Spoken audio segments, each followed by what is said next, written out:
You're listening to the A Bit From Within podcast with Felicia Marty.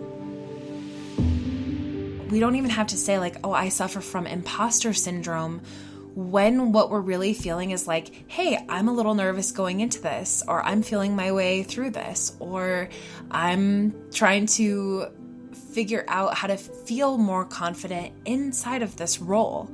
You are allowed to go through your journey. Practice is key for all of us, and fake it till you make it is really just practice. Well, hello there, everyone, and thank you so much for joining me today for a new episode of the A Bit From Within podcast. I'm Felicia, here to share a little bit of what's been going on for me lately and see if it resonates with any of you out there. It is officially Memorial Day, the day that I'm recording this, and sort of the unofficial kickoff to summer. So crazy that tomorrow is June 1st and marks the beginning of the 6th month of the year. I honestly can't believe how fast this year is going by. And I'm feeling all kinds of feelings about it now that I've had a chance to really reflect on how different this year feels from last year. And then it also makes me think of how traumatic last year was in a lot of ways, just collectively for so many of us, and just the ways that it really shaped things that I could never have anticipated, and starting to really feel those effects. Now, the more space we have from it and the further we move out of the pandemic, I don't want to say the pandemic is over. I know that seems to be kind of the vibe, but I still find myself kind of bracing myself, still carrying my mask with me everywhere, still finding the places I feel comfortable not wearing a mask, still being kind of selective about the groups of people that I'm seeing and those kind of things, although I can't be super selective because I am a wedding photographer, so I have to be around big groups of people when I have weddings. But I guess there is just a different quality in the air right now, and for me, there's a feeling of relief. This weekend, actually, I had 2 different social interactions with friends, and it really reminded me oh wow, I really have missed this. I am grateful for all of the Zoom calls and all of the small in the bubble gatherings that have been able to happen, but at the same time, just to be able to give my friends a hug and to meet their babies that were just born, or to see videos on their phone, or to look in their eyes in person, or to be able to, share something hard and have somebody reach over and touch you. Those things really go a long way. And I am feeling extremely grateful for those. I am also feeling a little like my social bandwidth gets filled a lot faster. And I think some of that is practice. It's I've been thinking a lot about what makes a person introverted or extroverted. And I think while some of that is definitely just your nature, I think some of it is practice, and some of it has to do with what's going on for you mentally. I think you can change throughout your life depending on what's going on in your life. And for me, it is always this time of year that my business starts to get very busy, when I start to get a lot of social anxiety, because I have to be, socializing for weddings, and then I just get a little overwhelmed by big group environments. Or I made a post about this on Instagram last night, saying I know that I in general right now am feeling a little overwhelmed and maxed out a little bit, because when I've had somebody, a friend this weekend, said hey, so how are you? What's been going on with you? And I just kind of feel my eyes get a little bit big, and I feel like I kind of glaze over and I don't have an answer. And I think that that's really just a sign that I am in a place of overwhelm. There's nothing bad going on at all. There is nothing ultra stressful. There is nothing I am doing well. but I definitely I give so much of my self away in service through my job and managing a lot of details, and I have a lot on my plate, and that just makes me, I guess less available is possibly the right word. And I've been kind of sitting with that this weekend, kind of forgetting in some ways what that felt like, since it's been a little while. It's been a long time since I have been in this level of like the swing of things, like the busy swing of things. And one of the reasons that I share that is I know like I'm kind of having trouble compartmentalizing that, and there's a lot of guilt that happens for me that's like, you should be more available to so-and-so, like you need to be a better friend, you need to get in touch with this person, you need to write this person back. Like I am very lucky in the sense that I have a lot of people that I love and adore in my life, and that I wish I could spend a lot of time with. But just because you have a down moment, a moment that's not scheduled on your schedule, doesn't mean that you're free. And I've been really wrestling with this myself because of that guilt, and because I don't want to let anybody down, and all of many things that I talked about last week and last episode of the podcast. And I've been really trying to remember, like, it is this time of year that if I want to keep going how I am, that I have to pace myself, and that it is okay. And it is okay to, go a little AWOL with friends, or to be succinct in my communication. That's one thing that I struggle with. I always try to be very emotive in how I communicate via email. And I've been thinking about, like, if I don't have the bandwidth for that, why am I wasting energy doing that? Like, it is okay to show up as yourself. And those who know me and love me will understand, and I'm not being rude by any means. It is, I guess what I'm trying to say is, like, it's okay to be where you're at. And so if any of you are feeling that, especially as you maybe start to socialize a little bit more, you're kind of expanding your world, or your world is changing, I just want to remind you, because it's so much easier to remind somebody else and hear it maybe from somebody else, instead of to have the conversation with our own self, that it is okay for you to take a step back. It is okay for you to not want to go out. It is okay if you want to go out, but you only want to go out for an hour, or if you need to put boundaries on it, or if you need to leave early, or if you need to take it slow and meet with a smaller group of people first. Like, whatever it is that you feel like you need to be safe and comfortable and to pace yourself, it's okay to ask for that. And it's also okay to have people push back if they need to, and for you to not feel like you have to fold because people are giving you a hard time. That's definitely something we all need, that encouragement from time to time. And I guess transitioning to our Astro check-in for the week, you guys know I love to tie real life things into what's happening astrologically. Right now, over the weekend, so on Saturday, Mercury went retrograde officially. It's kind of been in the shadow phase for a little bit, and now it's moving backwards. I say that in quotes. It's not really moving backwards, but it looks like it is. And this is happening in the sign of Gemini. So Mercury's in Gemini right now, and Mercury actually is the ruling planet for Gemini. So they're very similar in a lot of ways. Gemini is very much like communication and thinking, and so is Mercury for sure.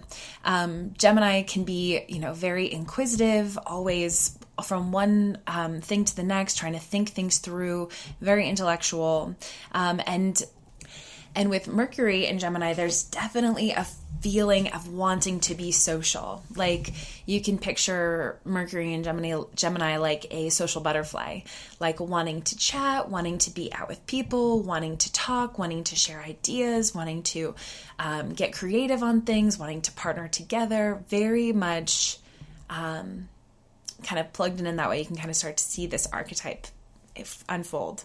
And so there definitely is a need right now for maybe wanting to socialize, wanting to talk, wanting to be in conversation with people, even wanting to just be like mentally stimulated. Like, you want to have those conversations that you haven't had in a while. Like, you're probably feeling like done talking about the pandemic, you're like, just let's talk about other things. Let's talk about movies and actresses and music and what's been going on with your family and just anything that feels like it's actually very interesting for you. Like your mind wants to be charged right now. And with this Mercury retrograde, I think it's still an excellent time to talk to people. You know, sometimes retrogrades force us to kind of revise things or slow down in a lot of ways. But with Mercury being in Gemini, like it's definitely okay to continue to connect. It's not like you have to avoid your groups of friends because you're like, oh, Mercury's in Gemini. Please never do that. Like you never have to stop your life because of what's happening astrologically. There's obviously certain things that are better to do during certain times, but that all depends on your perspective and your intentions and all of that. But also I think the universe is going to do what it needs to do in your life regardless. Like I firmly believe that. But I do think that this is a good time just to slow down, to have backup plans, and to give yourself space. So if you're going to meet up with friends, like be prepared that people might be running late, or the restaurant that you were going to meet at is randomly closed and you need to find a new place to sit. Like those are the kind of things that could definitely happen. Other things that can be affected during a Mercury retrograde are like technology and travel, like transportation. If your car is not acting right, or if your hard drive is being weird, like it's a great time to back up all your info for sure. But here's the thing. We all know what it's like to be expecting to do things and then things get canceled or things get redirected. And that is just the energy of the retrograde. So the best way that you can pace yourself during this time is to just give yourself space to readjust, or even just mentally prepare for readjustments, or to see things come back up that you haven't in a while. Retrogrades, you know, I have that podcast from probably about a year ago that's talking about all things during retrograde. Anything that starts with RE is a good thing to do during a retrograde. So like rewind on the conversation, or revisit your old journals, or just anything with a re. It usually implies like going back and doing things again or revisiting things. That's what we're in for. And I think in some ways having this retrograde right in the beginning of this kickoff of summer, and right as we're really in this transition of, you know, coming out of the pandemic in a lot of ways, this is a good time for us to reflect on what's going to work for us. How do we want to reemerge into society? Who is it important for us to reconnect with? And how do we want to do that? So just keep that in mind as you move forward. And if you, for any reason, really feel affected by this Mercury retrograde, you can check out either on my website or on my Patreon page. There is a yoga class specifically for Mercury in retrograde. I found that really helpful last January during Mercury retrograde. Just have a specific class that can kind of help you during retrograde times. And then, of course, speaking of the Patreon, I have to kind of give you guys a little bit of heads up. Over the last couple months, I've been getting ready to restructure things that are happening at Patreon. And before, I was offering a lot of things each and every week, and I've had to kind of scale that back just a little bit. But actually, I think it is working out even better than ever, because I feel like I'm showing up as an even better teacher and a little bit more inspired from week to week.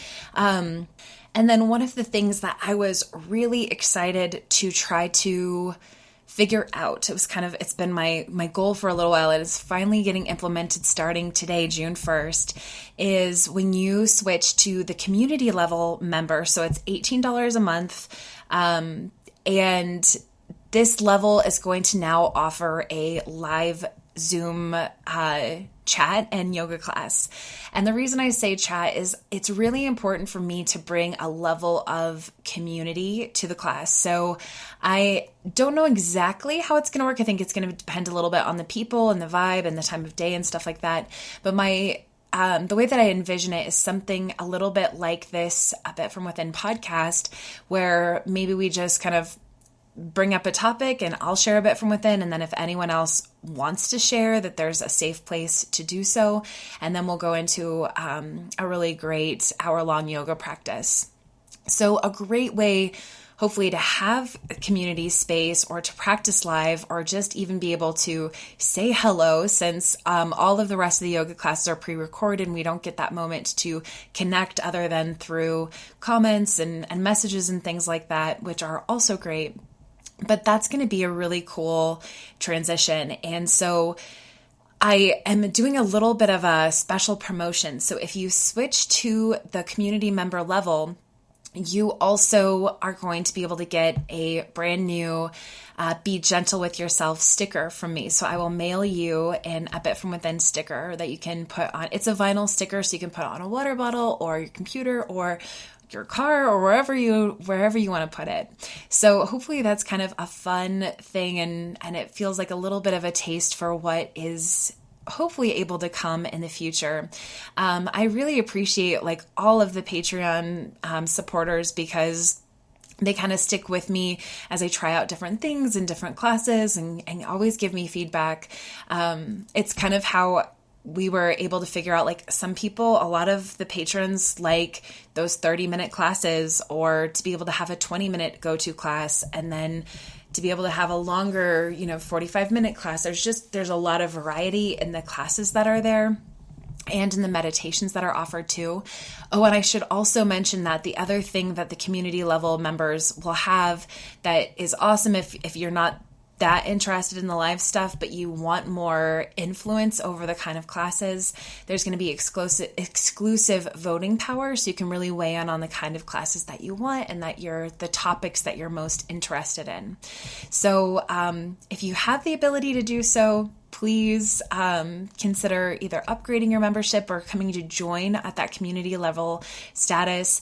There's so much fun stuff inside the Patreon, and I've had a lot of people say like they're loving the Patreon because you can get what you need when you need it. Like if you're noticing, you're like, I just wish I could do a balancing class. Like you can search for balancing and find different practices that have to do with that topic. And same thing for the meditations. So a lot of cool stuff happening there.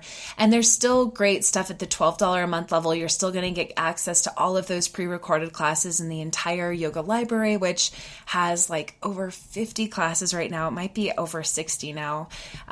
Tons of guided meditations and all of that as well. So, and just a quick reminder too that Patreon is really what helps fund me being able to do this work. And right now I make about $250 a month trying to do the podcast each week and do the meditations and the yoga. And even though it's not about the money, it is definitely one of those factors that helps me figure out if it's something that I can put more energy into or more resources. And so the dream is to grow the Patreon so much that hopefully someday that like I could even have an option to like rent a space to practice in person, or I would love to actually like create my own like A Bit From Within hard like back journals that can help us with intention setting and habit tracking and those kind of things. So there's a lot of dreams there, and the more support we have, the more things become possible. And so yeah, just gotta share that part of it all. And so thank you for everyone who helps support this project each and every month. It really means the world to me. Let's take a quick break. Okay, so I was thinking about this earlier today. I was kind of brainstorming, like, what do I really want to talk about today? Because, well, to be honest, I feel like I've been a little complainy lately in the episodes of the podcast, and I want to stay out of that, negative spiral that happens in my head that I can so easily jump into. And instead, I thought I would talk a little bit about the imposter phenomenon. And the reason I say it like that is because I just found this really inspiring article that was written on the Harvard Business Review. It's called Stop Telling Women They Have Imposter Syndrome. And it's written by Ruchika Tulshan and Jodi Ann Burry. I hope I'm pronouncing those right. If I'm not, I will learn and do better.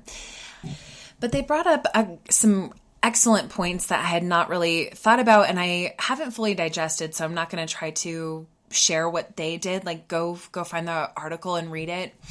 But one of the things that they say towards the very end is we need to stop misdiagnosing women with imposter syndrome, because there are a lot of reasons that like toxic work cultures and biases and racism and sexism have done to create what has been mislabeled as imposter syndrome for women specifically.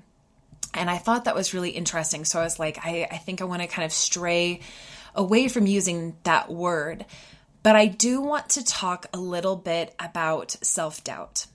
And actually, I think that moving away from imposter syndrome is actually kind of a good thing to do regardless, because it can kind of seem like justifying it, like that it's like a disease, right? Like a syndrome, like something is wrong with you. You're not confident, so something is wrong with you. You have this imposter syndrome. When I think a lot of us, when we're doing something new or doing something that we care a lot about, why wouldn't it be natural to be a little bit apprehensive or to worry that we weren't good enough, or even just to lack that initial confidence? In fact, that's one of the things they discuss in this article, is about how oftentimes confidence is like made equal with competence, and it's not. Like, you can be extremely competent at something and be a great leader and not necessarily have confidence. But it's like, unless you feel confident, unless you can show how confident you are, then you are also seen as not being competent. And I thought that was really interesting too, because for many of us, are we capable of doing the things that we feel nervous about? Absolutely. Does it mean that we have to fake it all the time, fake it until you make it? Well, I think there are some pros and cons to that. And I think in general, I definitely feel like it is okay to fake it until you make it, especially if you can use that as a strategy to give yourself that confidence boost, to really feel it in your skin, to allow yourself to step into that new territory. And that being said, we're gonna talk a lot about that and how to use it and why it's good. But I also want to say that we should also fight for the fact that it is okay for us to have normal apprehension. And I think for so many of us, we are uncomfortable by other people's discomfort. Here's a good story about that. It must have been like a year and a half ago or so, Dave and I were doing a bridal show up at the Pines of Genesee.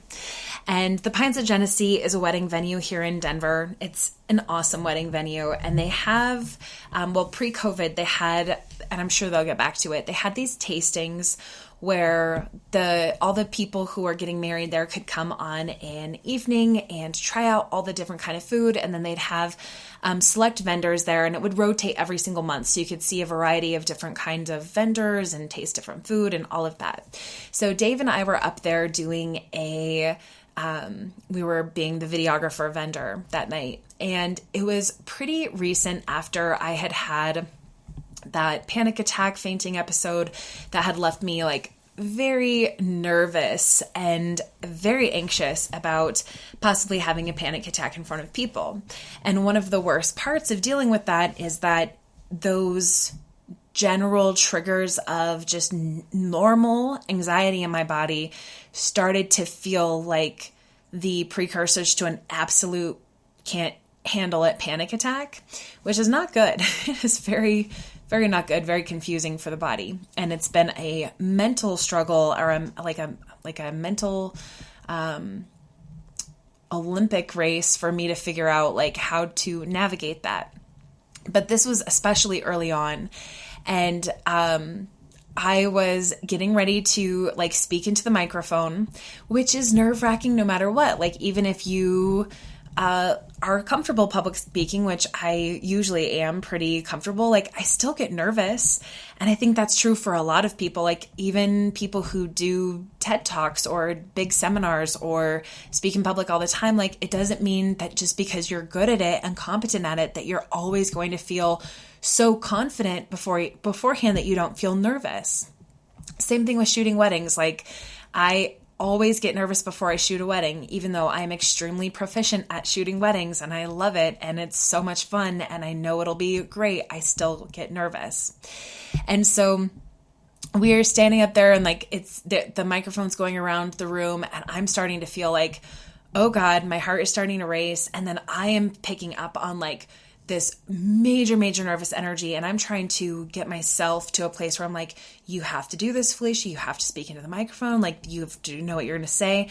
And I like looked at Dave and I realized I'm like, it is his not only, but I am also channeling all of his nervous energy. Like I could tell he was really nervous. It was his first time. He wasn't even going to speak, but it was his first time being at the bridal show as this mic was being passed around.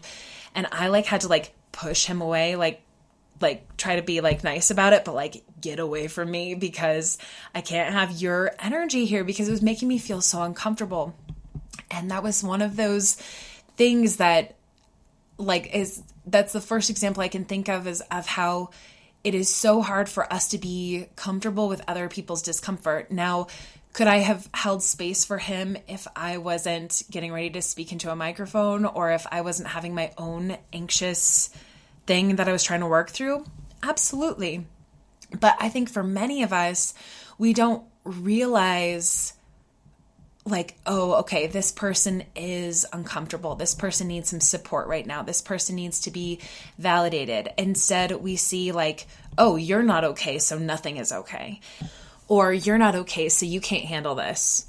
I can't even tell you the amount of times that in my professional life before I was working fully for myself, that I would have a conversation with usually a male boss, where they would say something in such a way, or we'd be talking about something kind of intense and like tears would well up in my eyes. Or even like at a review, right? Like somebody's giving you a review and what it's, you're not even failing, but the part that they're talking about where you haven't surpassed or exceeded expectations and you get a little bit emotional, the shame that somebody can make you feel by the way that they look at you, or like they're like, oh, you're getting emotional, you can't handle this conversation. And I wish that we could put a stop to that, because I don't think that there is anything wrong with emotions. And yes, it is tricky, right? Like it is a very complicated subject, because you don't want to be having an emotional breakdown in a professional situation. I understand that. But why does it have to be I can show no emotions at all when it is very normal and very human to have emotions? I mean, and just thinking about the number of times when you're not allowed to have any lack of confidence, any sort of emotions, any kind of apprehension, or they'll just yank stuff away from you. Oh, you can't handle this. I think that is... Oh, it makes me feel so mad now that I'm thinking about that, because I wasn't even thinking about that part initially when I wanted to sit down and talk about this today. And that brings me, to this whole point about fake it till you make it. And why I almost want to like caution myself from using this advice, because part of me is like, we need to stick it to these people that just continue to promote that you have to fake it and not be yourself. It's like, when are we going to start saying like, come as you are? Like you can be yourself. Like we're going to make space in our our ability to understand that we are complex humans doing work and working together and living in this world together, it is okay. And you are allowed to trip over your words. You are allowed to not be perfect. You are allowed to be emotional. And, it's like I have to pause and remember that I'm saying this from a place of having worked for myself for the last 4 years. And I am definitely open to anyone who comes from a very corporate job listening to this, being willing to talk to me about the things that I'm probably not thinking about from this perspective, the ways that maybe that couldn't work. I don't know. I say that, but then again, I'm like, why can't we be humans? Why can't we show up and be ourselves? Why do we always have to keep ourselves, like, our cards so close to the chest? Because that's what the one thing I'm thinking about with all of this. There's that part inside of me that's like, nope, don't let anyone see you falter. Don't let anyone see where your insecurities are. People will use that stuff against you. And we have all, have experienced that, where people will use your humanity against you. And so maybe all of this is a very idealistic talk, because you do have to be smart, and you have to, sometimes in life you have to play the game. I hate that. I really do hate that, but I would be unrealistic if I told you otherwise. And if you want to have more of this conversation with me, please let me know, because this is something that I haven't been able to talk through with anybody else. Maybe we can get somebody who specializes in this on a different episode of the podcast. But the main thing that I wanted to get to after that little side tangent and soapbox episode is talking about the times in your life when it is okay to fake it until you make it. Because there have been so many times in my life, you guys, where I thought, I can't do this. I think of teaching my first yoga class. I was like 6 months out of graduating from yoga teacher training when the owner of the yoga studio came to me and said, hey, I have a class that I think you're going to be perfect for. It's a gentle yoga class. And I thought, I can't teach gentle yoga. I don't know how to teach gentle yoga. Like, what am I going to do? I thought this in my head. Instead, I said, okay, I trust you. Sounds great. How should I do this? And, she didn't tell me exactly what to do. She just said, you can do this. I know you're the right person for this. And so I sat down and I thought, okay, I didn't have anyone teach me, like, what is gentle yoga in particular. So I felt like I had to kind of sit down and create, what did that mean to me? Like, who did I want to teach, and how did I want to teach, and what was important about gentle yoga and the kind of people that needed a gentle yoga class. For me, I thought about how a lot of times when you're coming to gentle yoga, it's not because you're necessarily looking for something easy, but it's because you need to be gentle with yourself. It is so much, to me, more of a mental thing than a physical thing. Because sometimes from a physical perspective, like, gentle yoga can be pretty challenging. You can hold things for a lot longer, and you can have to really work on your stability in a different way. And but being gentle with yourself, meeting yourself with gentleness, that I think became what I really wanted to get out of teaching gentle yoga.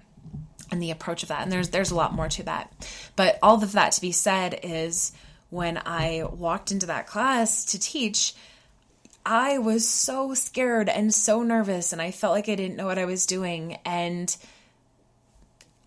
yet it worked, and it went, and it went well. And then I kept doing it and kept teaching it. And now I'm still teaching it. And I felt that same way when I, started teaching yoga online, and I felt that way the whole first, sometimes I still feel that way sitting down and recording the podcast.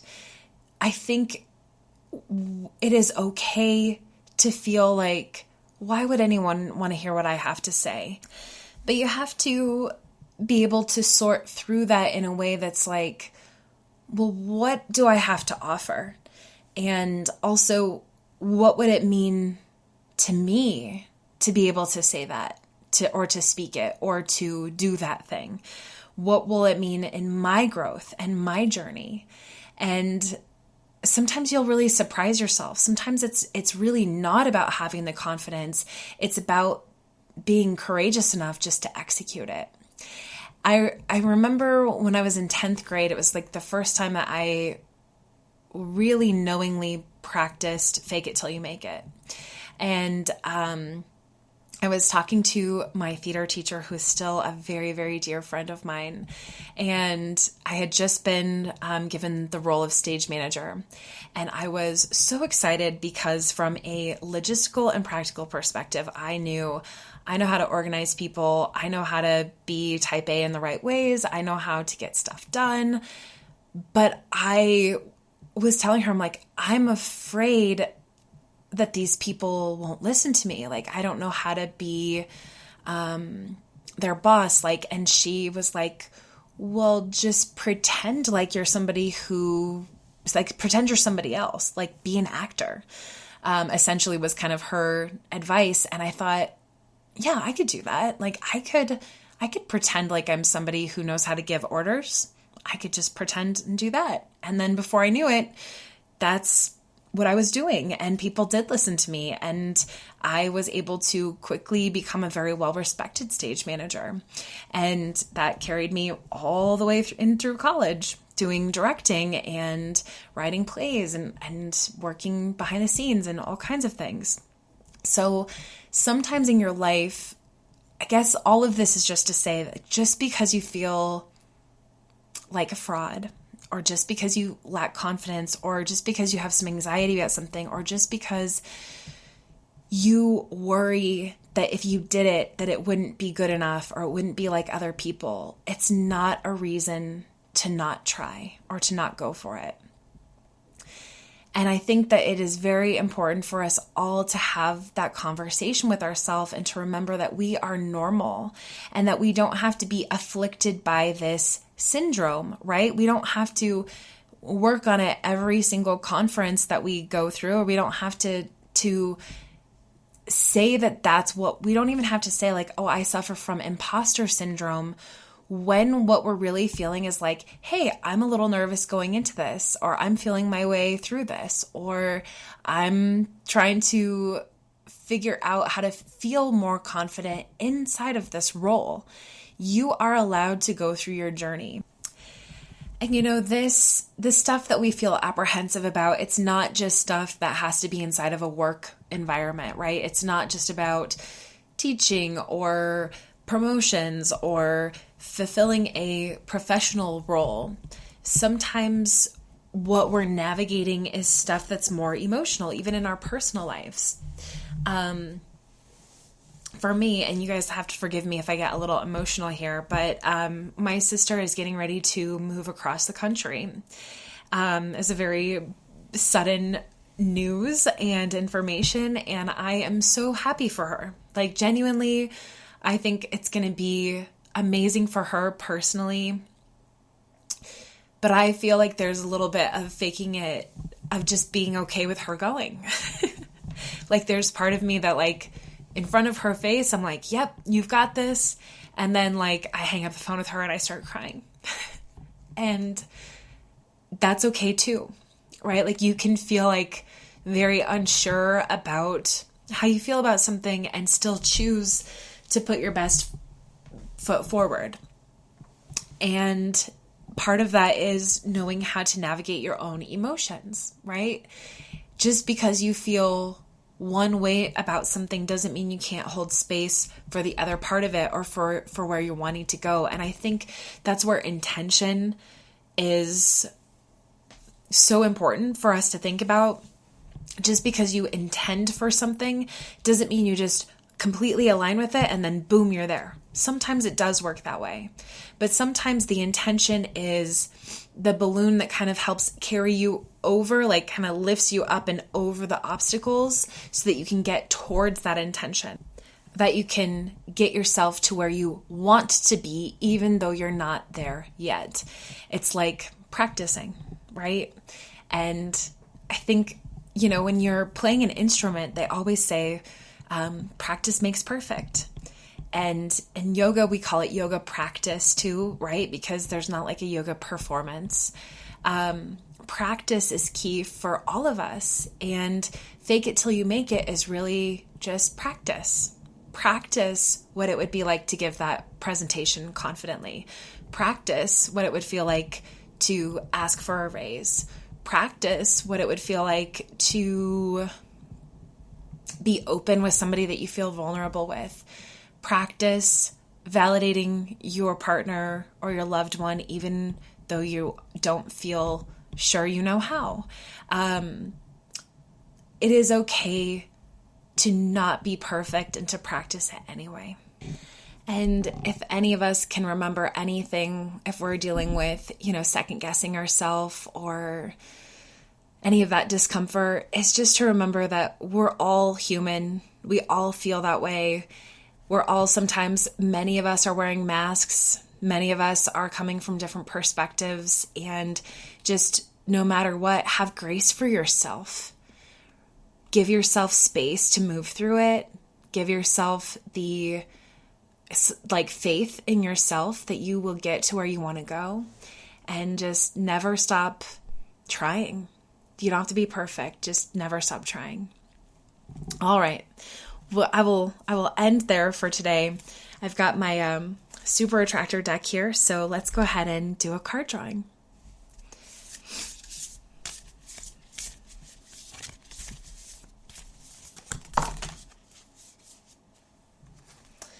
Well, I'm sure you heard that card fly out on my desk. This says, "The universe has big plans for me, and it's time to claim them." Wow. And actually, guys, 2 cards came out because they were kind of together. This one is on top, and then the one behind it says, "I release time and let the universe show me what to do." I'm sitting here kind of in awe of these 2 cards coming. They're 2 cards that I've never pulled from this deck before. And it kind of is making me feel like somehow I'm on the right track, even with this episode today. Just remembering that there is big stuff out there, and that it is okay to claim it, and you don't have to feel like you're perfect in order to claim it. Like you can allow yourself to be aligned with your highest good, whether that is your spirituality, your faith in the universe, your belief in a higher power, all of that. I'm going to put those right here so I can continue to see them all week. All right, you guys, that's going to do it for us today. Please check out the Patreon page. Sign up now through June 15th in order to get that sticker. I would love to send you that sticker. Thank you so much for supporting A Bit From Within and for supporting me doing A Bit From Within. It means a lot. And I will talk to you again next week.